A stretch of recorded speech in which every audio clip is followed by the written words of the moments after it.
मराठा आरक्षण प्रकरणातले याचिकेकर्ते विनोद पाटील यांना उमेदवारी देण्यासाठी शिंदेंच्या शिवसेनेवर महायुतीतनं दबाव असल्याचं कळतंय।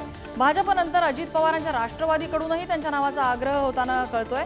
विनोद पाटील यांना शिंदेंच्या शिवसेनेकडनं छत्रपती संभाजीनगरमधून खासदारकीची उमेदवारी द्यावी असा आग्रह होतोय। विनोद पाटील हे मराठा आरक्षण प्रकरणातले याचिकेकर्ते आहेत। छत्रपती संभाजीनगरमधून ते उमेदवारीसाठी इच्छुक आहेत आणि शिंदेंच्या शिवसेनेकडनं लढण्याची त्यांनी इच्छाही व्यक्त केली होती। सचिन जिरे आपल्याला अपडेट देत आहेत। सचिन, नक्कीच नम्रता, आपण पाहिलं की काल भाजपच्या 7 नगरसेवकांनी विनोद पाटील यांच्यासाठी त्यांच्या वरिष्ठांकडे मागणी केली होती की विनोद पाटील सारखा चेहरा आपल्या या ठिकाणी महायुतीचा उमेदवार असावा, यासाठी त्यांनी भेट घेऊन दिली आणि त्यानंतर 24 तास उलटत नाहीत तर आता अजितदादा राष्ट्रवादी गटाचे जे पदाधिकारी आहेत त्या पदाधिकाऱ्यांनी देखील त्यांच्या वरिष्ठांची भेट घेतलेली आहे आणि भेट घेऊन या ठिकाणी म्हणून महायुतीकडून पाटील यांना त्याच्यासाठी मागणी त्यांनी केलेली आहे आणि त्यांचे सुनील तटकरे जे वरिष्ठ आहेत त्यांना देखील त्या पत्राद्वारे ही मागणी करणार आहे। त्यामुळे काल आपण पाहिलं की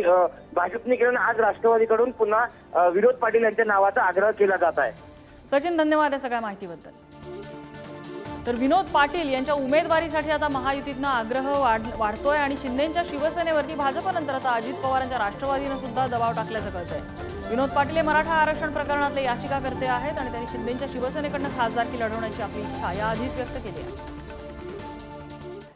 छत्रपती संभाजीनगरच्या लोकसभेचे जे तिकिटाबद्दल आमचे शहराध्यक्ष श्री बोळकर साहेब यांची आम्ही सर्व नगरसेवकांनी पदाधिकाऱ्यांनी भेट घेतली आता आणि असं कळलं की ही जागा जवळजवळ शिंदे गटाला सुटणार आहे। जर भाजपला सुटणार नसेल आणि शिंदे गटाला जागा सुटणार असेल तर आमच्या सगळ्याची मागणी होती सर्व नगरसेवकाची पदाधिकारी की हे उमेदवारी विनोद पाटील यांना दिली पाहिजे, जेणेकरून या शहराचा विकास जो गेल्या 25 वर्षापासून थांबलेला आहे, मागचे 20-25 वर्षे खैरी साहेबांच्या याच्यात आमचे गेले, नंतर इम्तियाज जलीलच्या याच्यात गेले, आता कुठंतरी एक आश्वासित चेहरा आम्हाला असा दिसतोय की दुसऱ्या म्हणजे शिंदे गटाकडे की बाबा विनोद पाटील हे 100% या मतदारसंघातून निवडून येऊ शकतात आणि काहीतरी शहराच्या विकासाबद्दल संसदेमध्ये काहीतरी आवाज उठवू शकतात असा एकमेव उमेदवार आम्हाला दिसतोय। भारतीय जनता पार्टी जर नसून भेटत तर सर्वांची एकच मागणी होती की बाबा विनोद पाटीलला जर उमेदवारी दिली तर ते 100% त्या ठिकाणी निवडून येईल।